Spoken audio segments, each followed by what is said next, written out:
자, 제 2강 시작하도록 하겠습니다. 자, 앞으로 2차 보상법규 강의는 항상 이런 식으로 간단한 케이스를 먼저 제시한 다음에 이 케이스를 해결하는 과정에서 자연스럽게 행정법이나 개별법의 내용을 전달 드리는 방식으로 강의를 할 겁니다. 자, 왜 이런 방식으로 강의를 해야 되냐면, 자, 이렇게 하지 않고 그냥 일반적인 강의와 마찬가지로 추상적인 행정법 이론을 한참 강의를 하고 나면요, 정작 수강생들은 그래서 대체 이거를 어떻게 쓰는 건데요? 대체 이 내용이 어디에서 어떻게 활용되는 건지 또는 이 내용을 내가 지금 왜 공부한 건지를 모릅니다. 자, 그래서 고생대로 하고 정작 그 내용을 제대로 활용할 줄을 모르게 되기 때문에 항상 어떤 법규, 어떤 그 법 과목을 공부하실 때에는 어떠한 케이스와 관련 지어서 자, 이 케이스를 봐. 이 케이스가 있는데 이 케이스를 해결하기 위해서는 행정법적으로 이러한 내용을 알고 있어야 돼 라고 해서 공부를 하면 아, 이걸 공부하면 이 지식으로 이러한 사안을 해결할 수 있는 거구나 라고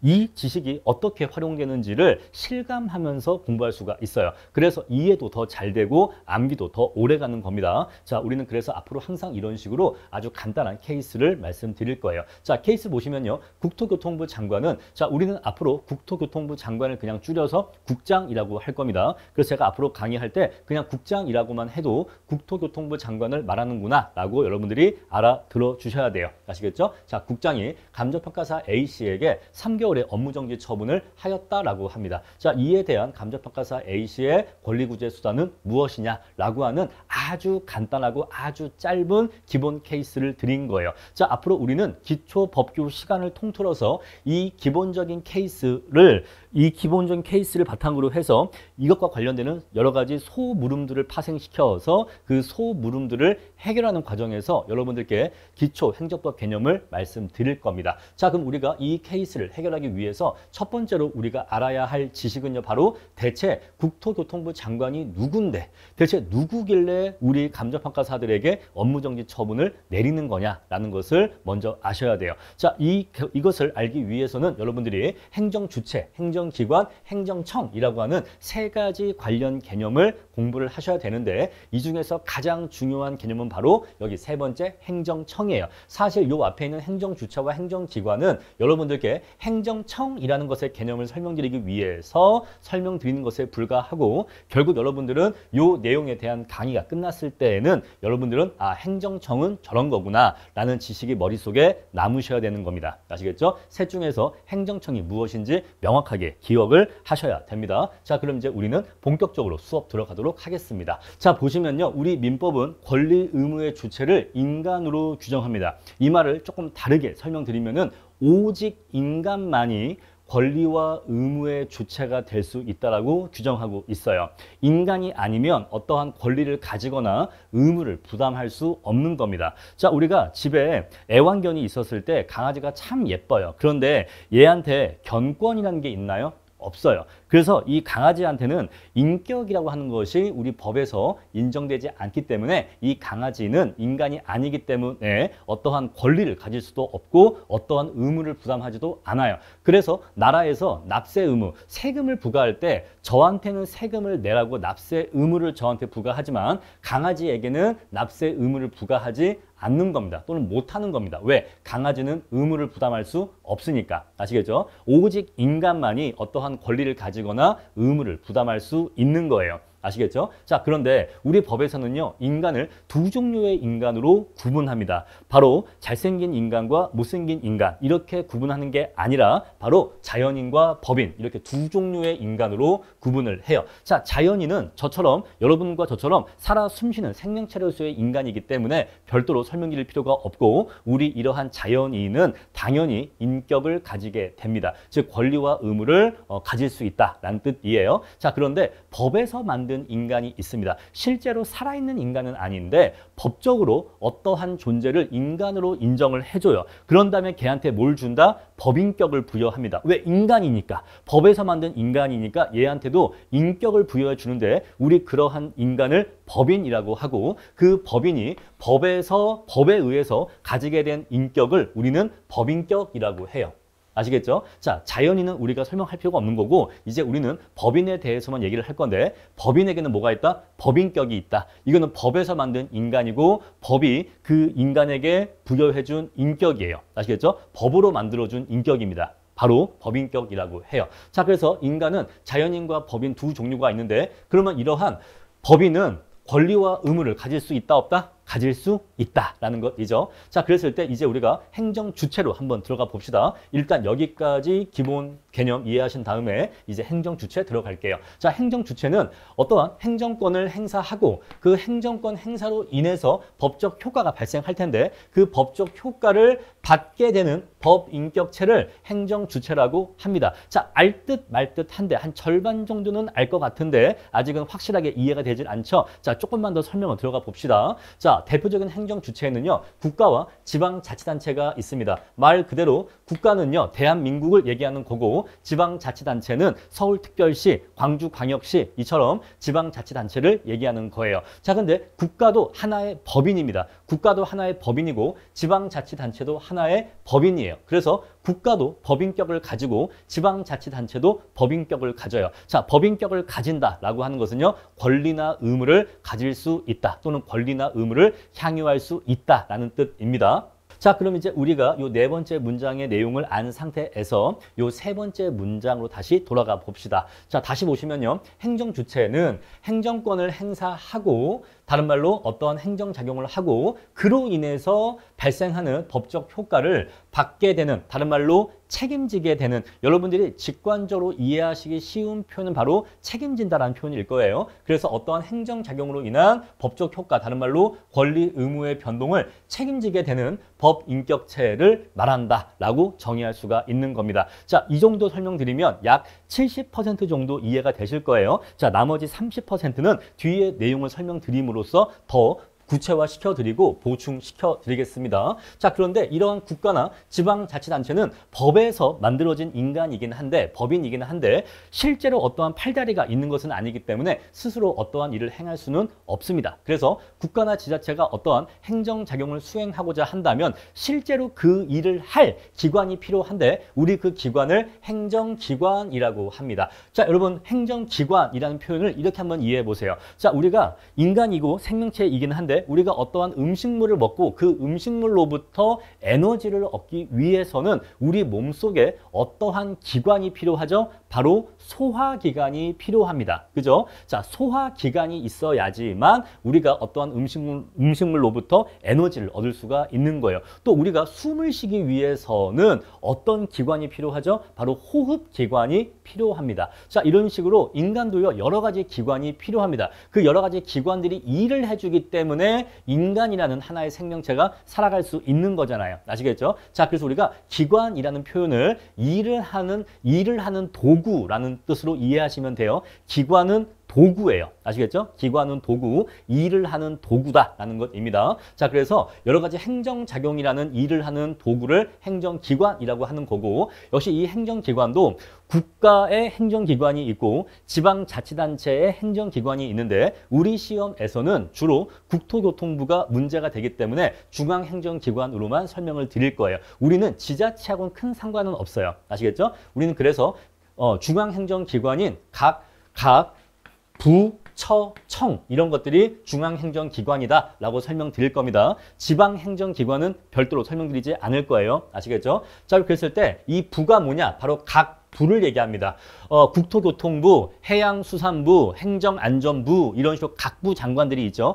그 각 부를 얘기해요. 아시겠죠? 국토교통부가 우리 시험에서 가장 중요하다. 요거 기억하시고 그러면 처는 뭐가 있느냐? 법제처 이런 게 있죠. 청은 어떤 게 있냐? 경찰청 이런 게 있죠. 자, 이런 식으로 중앙행정기관은 부, 처, 청으로 이루어져 있는데 우리 시험에서는 국토교통부만이 중요하기 때문에 나머지 이런 처나 청은 중요하지 않다. 그냥 처나 청이라는 것도 있다는 것만 아시면 되고 우리는 주로 부가 문제가 된다. 국토교통부가 문제가 된다. 여기까지 기억해 주세요. 자, 따라서 대한민국이라는 국가가 있는데 이 국가라는 하나의 법인이 여러 가지 행정작용을 하기 위해서는 뭐가 필요하다? 팔다리가 필요하다. 팔다리. 자, 이러한 팔다리를 우리가 뭐라고 한다? 우리 이러한 팔다리들을 행정기관이라고 한다.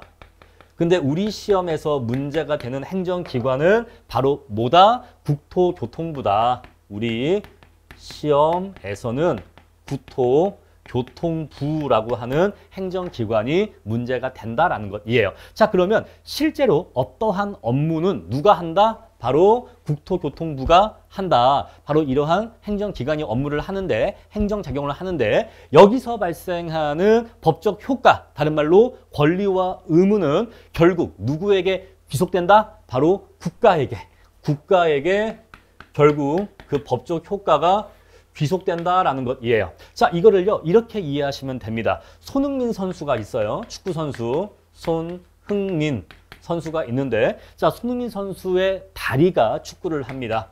손흥민 선수의 다리가 열심히 달리고 공을 차서 골을 넣었어요. 그러면요, 자, 골을 넣은 건 누굽니까? 손흥민 선수의 다리가 공을 차서 골이 들어간 거예요. 그죠? 자, 실제로 공을 찬 건 다리예요. 그런데 그 득점으로 인한 그 어떤 혜택은 누가 향유하죠? 바로 손흥민 선수가 향유합니다. 자, 달리고 공을 찬 건 손흥민 선수의 다리예요. 그죠? 손이 한 게 아니죠. 다리가 한 겁니다. 그런데 그 득점으로 인한 효과는 누가 향유한다? 손흥민 선수가 향유하는 거예요. 연봉이 올라가겠죠. 너무나 부럽고요. 자, 그래서 우리가 이 관계를 이렇게 이해할 수가 있어요. 손흥민 선수는 누구예요? 바로 주체죠. 얘가 주체입니다. 주체고, 요 다리가 뭐죠? 다리는 기관인 거예요. 기관. 이렇게 관계로 이해하시면은 요 행정 주체와 행정 기관의 관계를 이해하시기 쉬울 겁니다. 아시겠죠? 자, 행정 주체는 법인격을 갖고 있지만 실제로 스스로 어떠한 일을 행할 수는 없다. 그래서 실제로 어떠한 행정작용을 수행하기 위해서는 뭐가 필요하다? 팔다리가 필요한데 바로 이 팔다리를 우리는 행정기관이라 하는 것이고 우리 시험에서는 국토교통부가 중요한 행정기관이다 라고 말씀드렸고요. 그럼 이 국토교통부가 어떠한 행정작용을 수행하겠죠? 그로 인한 법적 효과는 다 누구에게 귀속된다? 바로 국가에게 귀속된다라는 것이에요. 아시겠죠? 자, 이러한 관계는 손흥민 선수와 손흥민 선수의 다리의 관계로 이해하시면 이해가 편하실 거다라는 것입니다. 자, 그래서 우리 시험에서 가장 중요한 행정기관은 국토교통부다라는 것을 여기까지 말씀드렸어요. 그럼 이제 우리가 셋 중에서 두 가지를 말씀드린 겁니다. 행정주체하고 행정기관까지 말씀드린 거예요. 자, 그럼 이제 우리 세 번째 드디어 주인공 행정청으로 들어갈 건데 행정청은 누구냐? 바로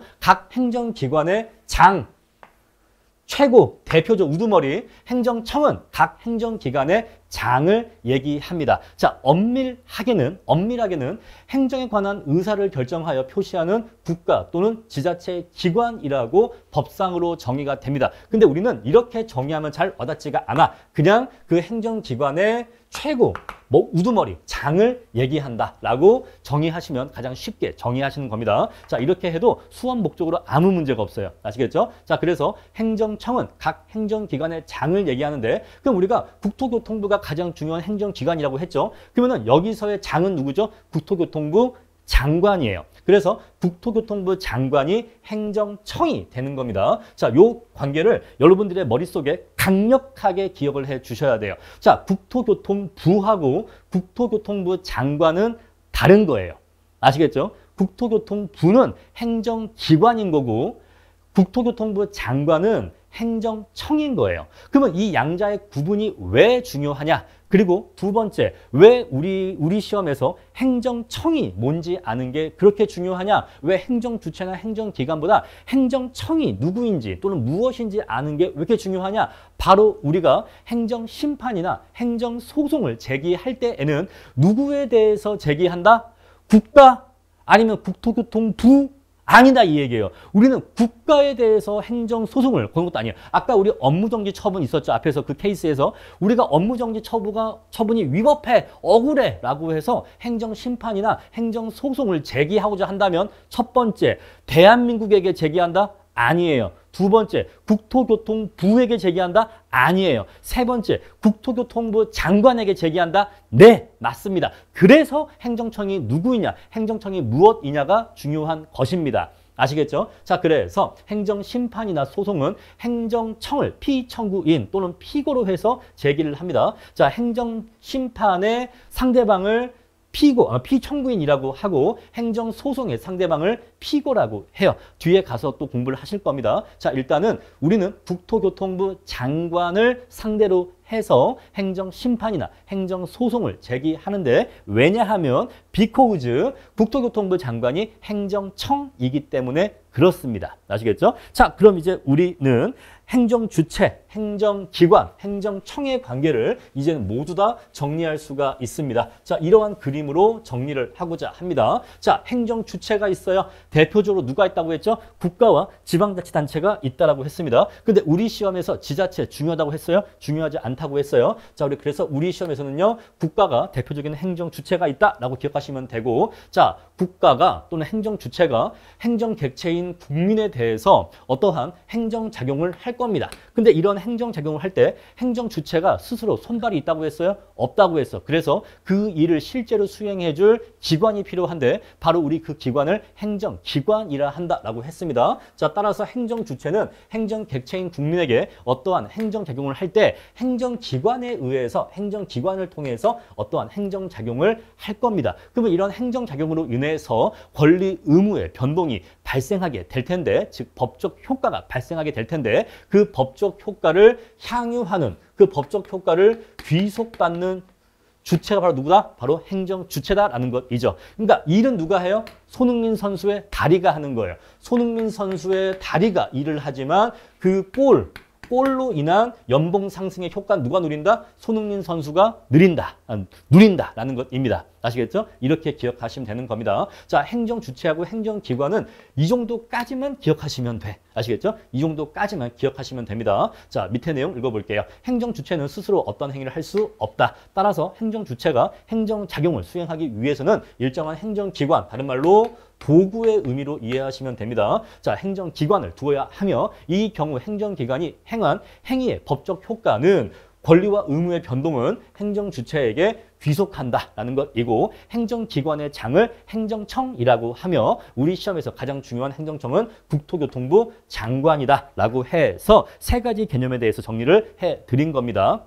자, 그럼 이제 두 번째 질문으로 넘어가겠습니다. 우리는 앞 시간에서 국장이 행정청이라고 하는 것을 공부했어요. 자, 그러면 그러한 국장은 자기 마음대로 업무정지 처분을 내릴 수 있는가라는 질문이 제기될 수 있는데, 이 질문에 대해서 답을 하기 위해서는 여러분들이 법치행정의 원리에 대해서 내용을 아셔야 됩니다. 자, 법치행정의 원리가 무엇인지 설명을 드리겠습니다. 자, 우리 행정기본법 제8조에 보시면요, 법치행정의 원칙이라고 해서 관련 조문이 있는데, 내용 보시면요, 행정작용은 법률에 위반되어서는 아니 되며 국민의 권리를 제한하거나 의무를 부과하는 경우와 그 밖에 국민 생활에 중요한 영향을 미치는 경우에는 법률에 근거하여야 한다라고 규정되어 있어요. 결국 우리가 행정기본법 제8조의 내용을 아주 간단하게 요약한다면, 결국 행정작용은 법대로 해야 된다라고 정리할 수가 있을 겁니다. 또는요, 행정작용은 법을 지키면서 행해져야 된다라고 정의할 수 있을 거예요.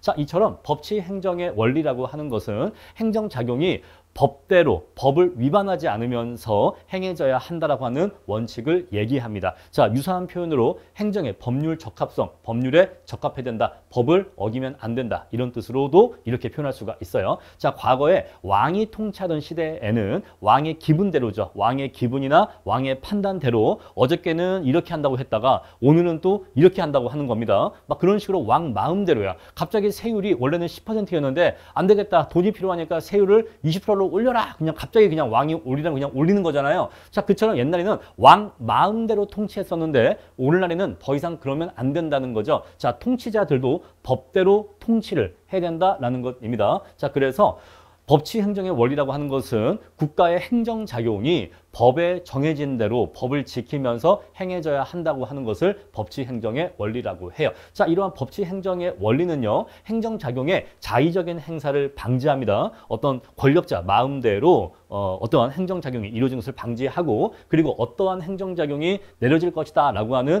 예측을 가능하게 합니다. 그래서 이러한 근거 하에서 법치행정의 원리가 오늘날 보편적으로 인정된다라는 것이죠. 자, 이러한 법치행정의 원리는요, 세부적으로 바로 세 가지 내용을 담고 있습니다. 첫 번째가 바로 법률의 법규 창조력, 두 번째는 법률 우위의 원칙, 세 번째는 법률 유보의 원칙인데 각각 어떤 내용인지 설명을 드릴게요. 첫 번째 법률의 법규 창조력인데 여기서 법규라고 하는 것은요, 국민의 권리와 의무 관계에 구속력을 가지는 규범을 말합니다. 국민이 반드시 지켜야 하는 구속력을 법규라고 하는 거예요. 아시겠죠? 자, 국민이 반드시 지켜야 되는 구속력을 가지는 법 규정을 법규라고 하는 겁니다. 그래서 법규성이 있다라고 하면은 국민은 반드시 그 법규를 지켜야 됩니다. 만약에 법규성이 있는 규범을 지키지 않으면 그거는 법을 위반한 거예요. 아시겠죠? 자, 법규성이 있는 규범을 지키지 않았다. 그 말은 반드시 지켜야 되는데 지키지 않았으니까 그건 법을 위반한 겁니다. 아시겠죠? 자, 그래서 법규라고 하는 것은 국민의 권리 의무 관계에 구속력을 가지는 규범을 법규라고 한다. 구속력의 의미는 수갑을 채우거나 깜빵에 넣는 것이 아니라 반드시 지켜야 한다라는 의미로 이해하시면 돼요. 아시겠죠? 자, 그래서 국민의 권리와 의무를 구속하려면 반드시 뭐가 필요하다? 국민의 동의가 필요하다라는 뜻으로 이해하시면 됩니다. 자, 우리가 의회라고 하는 게 뭡니까? 의회는요, 국민의 대표, 국민들이 선출한 국민들의 대표인 국회의원들이 모여서 국민들의 뜻을 반영해서 법을 만드는 기관이잖아요. 그래서 의회에서 만들어진 법률은 기본적으로 뭐가 반영되어 있다고 보는 겁니까? 국민의 뜻 또는 국민의 동의가 반영되어 있다고 보는 거죠. 자, 만약에 군대에서 복무 기간을, 저 같은 경우에는 군 복무를 2년 2개월 했습니다. 2년 2개월 했는데 만약에 저보다 더 연세가 높으신 분들은 3년도 근무했던 시절이 있어요. 만약에 군 복무 기간이 2년인데 이거를 3년으로 늘리자. 요새 저출산이 심각해서 군복무 기간을 늘리자. 그냥 하나의 가상적 숫자를 예를 든 겁니다. 자, 그래서 이게 군복무 기간을 늘리자라고 하는 거는 국민한테 병역의 의무를 더 많이 지우는 겁니다. 그죠? 그동안 2년 동안 군복무를 하면 병역의 의무를 이행한 건데 1년 더 총 3년을 복무하게 하는 거니까 국민의 병역 의무를 더 늘리는 거예요. 그잖아요? 근데 이렇게 하려면 뭐가 필요하다? 대통령이 또는 국방부 장관이 늘려야겠어 해서 늘릴 수 있는 게 아니라 이거를 받게 되는 국민이 동의를 해야지만 그렇게 할 수 있다, 이 얘기예요. 아시겠죠? 국민의 권리나 의무 관계에 어떠한 구속을 가하려고 하면은 그것은 어디까지나 국민이 동의했을 때만 가능하다라는 뜻으로 이해하시면 됩니다. 자, 그래서 오직 국민의 대표기관인 의회에서 제정한 법률을 통해서만 국민의 권리 의무에 관한 사항을 규율하는 법규를 창조할 수 있다. 이 말은 국민의 권리 의무 관계에 어떠한 강제력을 행사하고 싶으면은 뭐가 필요하다? 반드시 국민의 동의가 필요하다라는 뜻으로 이해하시면 되겠습니다. 자, 그런데 여기 문장을 보시면요, 의회에서 제정한 법률이라고 하는데 우리 이것을 형식적 의미의 법률이라고 해요. 의회에서 만들어진 법률을 형식적인 의미의 법률이라고 하는데 오늘날에는 워낙 사회가 복잡하고 세분화되어 있다 보니까 의회에서 만드는 법률만 갖고 이 세상을 규율하기는 어렵습니다. 그래서 오늘날 뭐가 인정된다? 오늘날에는 행정입법이 인정돼요. 행정입법. 그래서 원래 법률의 법규 창조력에서의 법률이라고 하는 것은 의회에서 제정한 법률을 얘기하는 건데 이 법률만 갖고는 이 복잡한 사회를 다 규율하기가 어렵다 보니까 어쩔 수 없이 행정입법을 허용한다라는 것이에요. 자, 원래 우리가 앞에서 3권 분립 말씀드렸잖아요. 자, 우리가 입법부가 있고 사법부가 있고 그리고 행정부가 있습니다. 자, 사법부는 법을 해석하는 기관이라고 했죠. 그럼 입법부는요, 법을 만드는 기관이라고 했습니다. 자, 법을 만든다 또는 제정한다 라고 할 수 있겠죠. 행정부는요, 입법부에서 만들어진 법을 집행하는 기관이에요. 그래서 원래 원칙적으로 법이라고 하는 것은 원래 어디서 만드는 겁니까? 국회에서, 즉 입법부에서 법을 만드는 겁니다. 입법부에서 법을 만들면 이 만들어진 법 대로 행정작용을 하는 곳이 바로 행정부인 거죠. 그런데 오늘날에는 너무나 사회가 복잡하기 때문에 입법부에서 만드는 법률만 가지고는 우리 사회를 모두 다 규율할 수가 없다 보니까 어쩔 수 없이 전문적이고 기술적이고 세부적인 부분에 대해서는 행정부에게 직접 법을 만들게 해요. 바로 그게 행정입법입니다. 행정입법이에요. 오늘 이따가 바로 뒤에 이어서 공부할 아주 중요한 주제입니다. 우리 이것을 행정입법이라고 한다. 그래서 법학을 처음 공부하시는 분들은 그래도 상식적으로 법이라고 하는 거는 입법부가 만드는 거고 행정부는 이 법을 법대로 집행하는 기관이잖아 라고 알고 있는데 근데 여러분 행정부도요 법을 만들어요 라고 하면 네? 그게 무슨 소리예요? 행정부가 법을 만든다고요? 네? 이런다고. 근데 행정부도 법을 만들 수 있어요. 바로 그게 행정입법입니다. 행정입법에 대해서는 이따가 뒤에 가서 더 자세히 말씀드릴 거고 일단은 여기까지만 기억을 해주세요. 자, 국회에서 만든 법률만 갖고는 모두 다 규율할 수 없어서 이 법률의 위임, 법률에서 세부적인 내용은 행정입법에서 정한다. 이런 식으로 이제 맡기는 걸 위임이라고 하는데 이 법률의 위임 하에서 행정부가 만드는 행정입법으로도 법규를 창조할 수 있습니다. 아시겠죠? 그래서 오늘날에는 자 의회에서 제정한 형식적인 의무의 법률뿐만이 아니라 여기다가 플러스 행정입법 괄호하고서 법규명령이라고 적어 놓으시면 좋아요. 법규명령. 그래서 자 행정입법을 통해서도 법규를 창조할 수 있다. 오늘날에는 그러한 의미를 가진다라고 정리를 해 주시고요. 다음에 두 번째입니다. 법률 우위의 원칙인데 이거는요. 행정작용은 법률에 위반되어서는 안 된다라는 원칙을 법률 우위의 원칙이라고 합니다. 다른 말로 행정의 법률의 구속성이라고 해요. 법을 지켜야 된다라는 것이에요. 아까 말씀드렸죠. 구속성이라고 하는 것은 반드시 지켜야 된다라는 뜻이라고. 자, 그래서 행정은 반드시 법을 지켜야 된다라는 것을 법률 우위의 원칙이라고 합니다. 자, 어떠한 법이 있어요? 어떠한 행정작용은 자, 이렇게 하라라고 하는 법 1이 있습니다. 그러면 이 법 1의 내용을 따라서 이 법 1번의 내용을 위반하지 않으면서 이 법의 내용 범위 내에서 행정작용을 하라는 거예요. 만약에 법에서는요, 이렇게 규정을 했는데 행정작용이 이렇게 행해졌어. 행정작용이 이렇게 행해졌습니다. 그러면요, 이 부분은 법을 어긋난 거잖아요. 법을 위반한 겁니다. 아시겠죠? 그러면 위법하게 되는 거예요. 그래서 자 법률 우위의 원칙은 어떤 법이 있으면 그 법의 내용을 준수하면서 지키면서 행정을 해야 된다라는 원칙을 얘기하는 겁니다. 자, 이미 어떠한 법률이 존재하는 경우에 행정작용은 그 법률을 위반해서는 안 된다는 소극적인 의미를 가진다라는 것인데 여러분들의 수업 목적으로는 이 소극적인 의미가 그렇게 중요한 것은 아니에요. 아시겠죠? 자, 공무원 시험이나 그런 쪽 시험에서는 이게 뭐 소극적, 적극적 뭐 이런 표현이 중요할 수 있는데 우리 감정평가사 시험에서는 얘는 소극적이다? 뭐 그렇게 중요한 건 아니야. 그냥 쉽게 얘기하면 어떤 법이 있으면 이미 어떤 법이 있어. 이미 어떤 법이 있으면 그 법을 지켜야 된다라는 것이에요. 간단한 얘기입니다. 자, 그런데 여기서 법을 지켜라 라고 하는 것은 우리가 일반적으로 알고 있는 성문법은 당연히 지켜야 됩니다. 성문법. 자, 성문법은 뭐냐?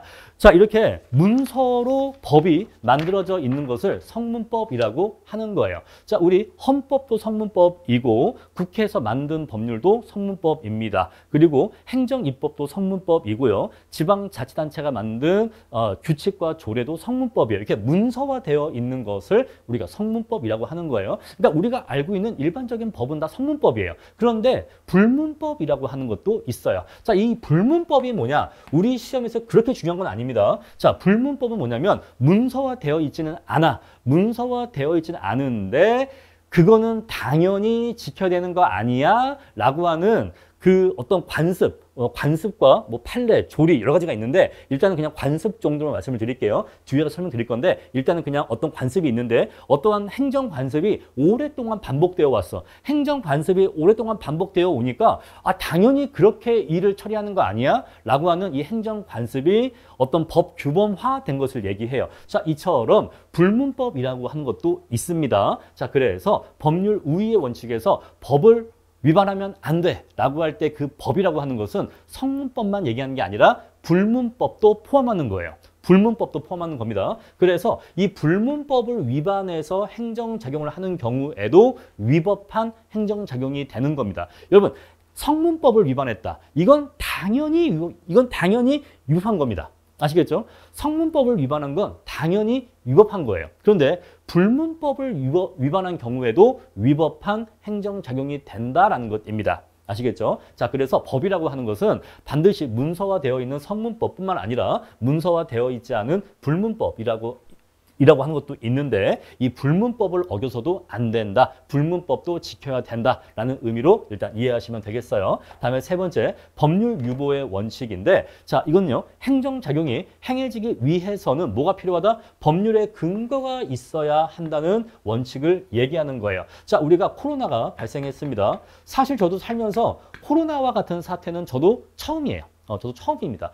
뭐가 처음이냐면은 정말로 어떤 이 국민들이 어떤 장소를 나가고 들어오고 모이고 뭐 식당에서 식사를 하고 그런 것들이 통제되고 뭐 금지되고 그랬던 경험이 저도 살면서 처음이었어요. 그러니까 옛날부터 뭐 홍콩 독감, 뭐 메르스, 사스, 뭐 그러한 유행성 병들이 돈 적은 있었어요. 뭐 몇 달씩 돈 적은 있었습니다. 뭐 그것 때문에 뭐 많은 사람들이 죽은 적도 있었어요. 그런데 그것 때문에 마스크를 반드시 써야 된다. 식당에 뭐 몇 명 이상이 가면 안 된다. 뭐 이렇게 뭐 사람들이 모이면 안 된다. 뭐 그런 생활을 몇 년 동안 한 건 저도 처음이었습니다. 근데 어쨌거나 코로나라고 하는 전대미문의 사태가 발생하게 되니까 경제 활동이 스톱되는 거죠. 그래서 국민들의 생활이 어려워지니까 전 세계 대부분의 국가에서 국민들에게 지원금을 줬습니다. 뭐 1인당 뭐 어떤 나라는 100만 원, 어떤 나라는 20만 원 이렇게 1인당 뭐 국민생활 지원금 뭐 이런 식으로 지원금을 줬어요. 그냥 우리 이걸 그냥 보조금이라고 합시다. 자, 국가가 국민들에게 보조금을 주고 싶어요. 그런데 코로나라고 하는 사태가 워낙 전대미문의 사태이다 보니까 이것 때문에 코로나 때문에 국민들에게 보조금을 주고자 하는데 여기에 대한 법이 없는 거야. 코로나가 터지면 국민들에게 1인당 얼마씩 줄 수 있다라고 하는 법이 없는 겁니다. 그러면 그러한 법이 없었을 때, 관련 법이 없었을 때 과연 보조금을 줄 수 있느냐 없느냐가 문제가 되겠죠. 자, 우리 법률 유보의 원칙은 뭐라고 했습니까? 어떠한 행정작용을 하기 위해서는 법률에 근거가 있어야 한다고 했잖아요. 즉, 법률에 근거가 있어야 한다 이 말은 법이 있어야 코로나가 터지면 1인당 얼마씩 줄 수 있다라고 하는 관련 법이 있어야지만 그 법의 내용대로 지원금을 줄 수 있다는 거잖아요. 그래서 이러한 상황에서 과연 보조금을 줄 수 있느냐 없느냐가 문제가 되는데 바로 그게 법률 유보의 원칙과 관련해서 문제가 되는 겁니다. 자, 그래서 여기에 대해서는 몇 가지 이견이 있어요. 뭐 전부 다 법적 근거를 요한다, 아니다, 침익적인 작용에만 법적 근거가 있으면 된다, 막 이런 식으로 여러 개의 그 견해가 있는데 여기서 가장 어떤 통설은요, 본질 성설이에요. 국민의 기본권의 본질적이고 중요한 사항이라면 법적 근거를 요한다가 바로 통설입니다. 아시겠죠? 자, 그래서 행정작용은 원칙적으로 어떠한 행정작용이 행해지기 위해서는 뭐가 필요하다? 원칙적으로 법적 근거가 필요해요. 법적 근거가 있어야지만 그 법대로 행정작용을 할 수가 있는 겁니다. 그런데 어떠한 행정작용을 하고자 하는데 법적 근거가 없어. 그러면 할 수 있냐 없냐가 문제가 되는데 자, 그러한 행정작용이 국민의 기본권에 미치는 영향이 크다. 중요하다라고 한다면 반드시 법적 근거를 요한다는 얘기예요. 자, 따라서 국민의 기본권과 관련해서 중요한 내용이다 라고 한다면은 법적 근거가 반드시 필요하고요. 중요하지 않다 라고 하면은 그러면은 법적 근거가 없이도 행정작용을 할 수 있다는 겁니다. 바로 이게 통설이에요. 그래서 국민의 기본권과 중요한 내용과 관련된 경우에는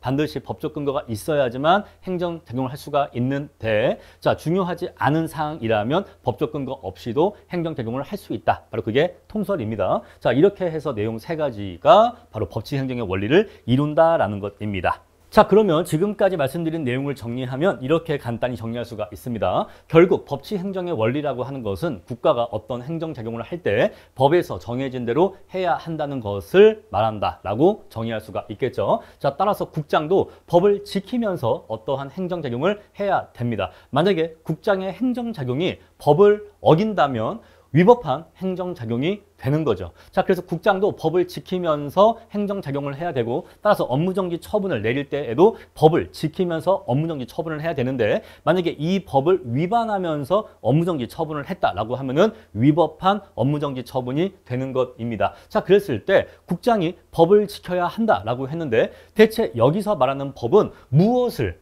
법이라고 하는 것이냐 또는 어디까지를 법이라고 하는 것인지가 문제가 되는데 자 어디까지를 법이라고 볼 것이냐 또는 무엇을 법이라고 볼 것이냐에 대해서 우리가 이제 공부를 할 겁니다. 바로 법원에 대해서 알아보자라는 것입니다. 자 그럼 이제 우리는 법원에 대해서 설명을 드릴 거예요. 자 보시면요 법원이란 법의 존재 형식 또는 인식 근거를 의미한다라고 적혀 있는데 자 이렇게 적어 놓으면요 서울대 로스쿨 수석 합격한 사람도 아마 이해하지 못할 겁니다. 도저히 뭔 소리인지 모르겠어. 대체 이게 뭔 소리야? 그래서 법 공부가 어려운 거예요. 사실 여러분들 어려운 거는요. 뭐가 어려운 거죠? 경제학이나 회계학처럼 수리적인 내용이 들어가는 게 사실은 그게 어려운 겁니다. 사실 법학은 그렇게 어려운 과목은 아니에요. 난이도가 높은 건 아닙니다. 왜? 어떤 엄청나게 어려운 걸 물어보지는 않거든요. 다만 외울 게 많죠. 그런데 왜 법 공부가 꽤 힘드냐? 표현이 무슨 말인지 모르겠어. 그래서 어려운 겁니다. 추상적인 표현이 쓰이기 때문에 그래서 어려운 거지 사실 그게 무슨 뜻인지를 알고 나면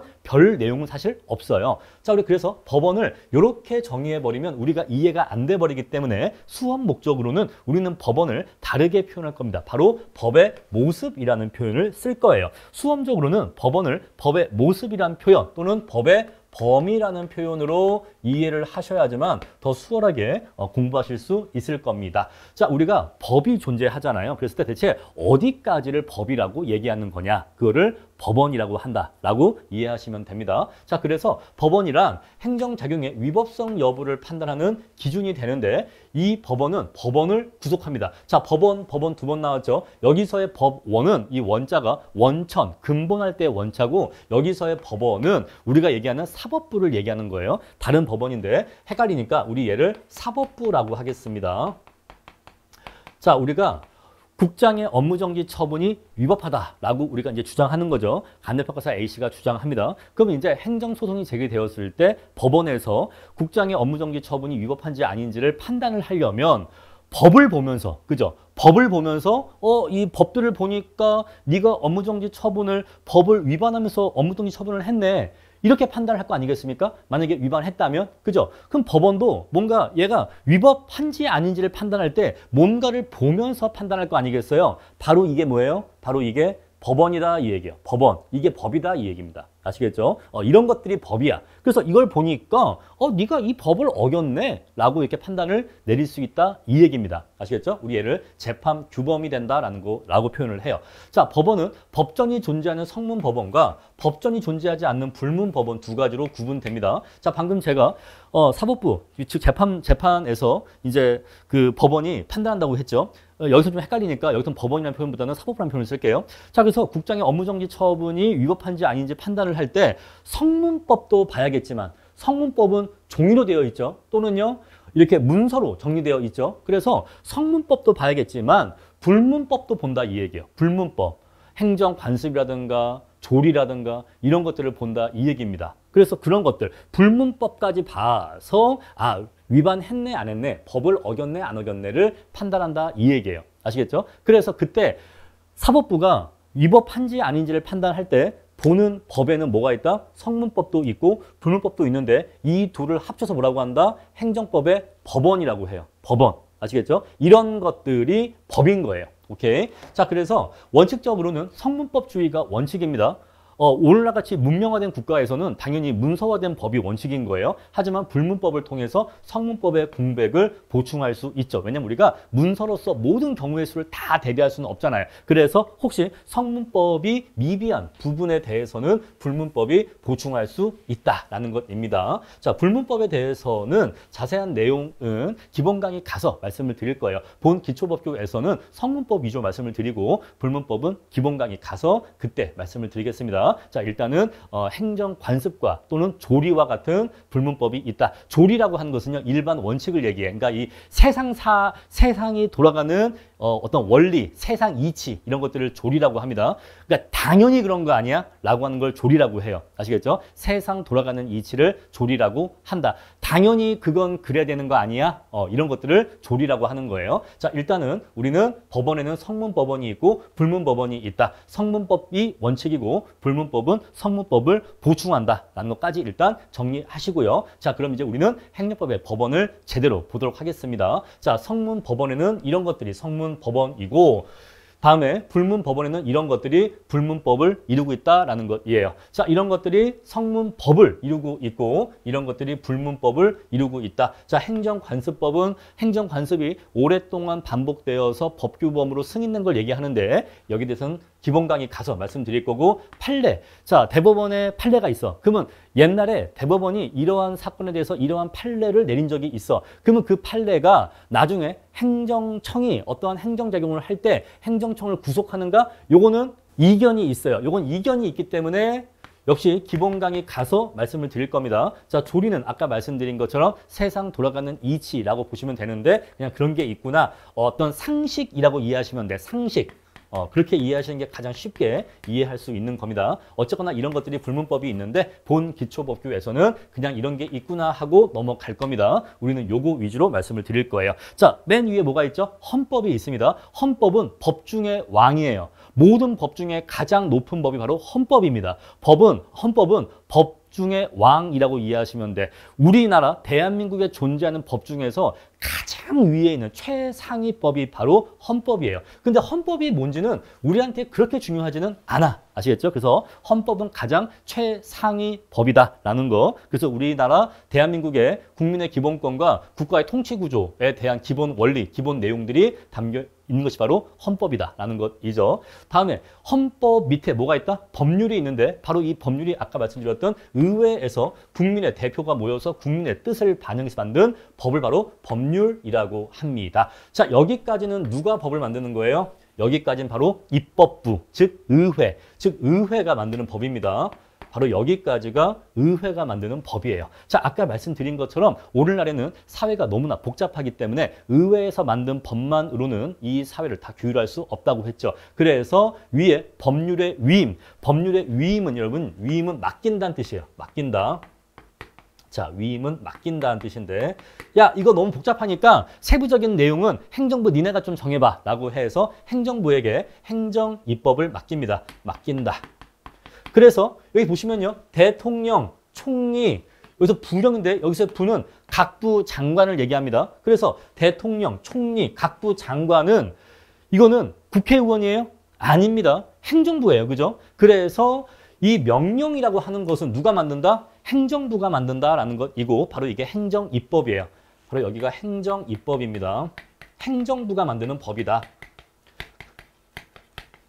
자, 그래서 행정입법에는 종류가 세 가지가 있는데 대통령령, 총리령, 부령 세 가지가 있습니다. 자, 대통령령보다 대통령이 만드는 행정입법이에요. 총리령은요.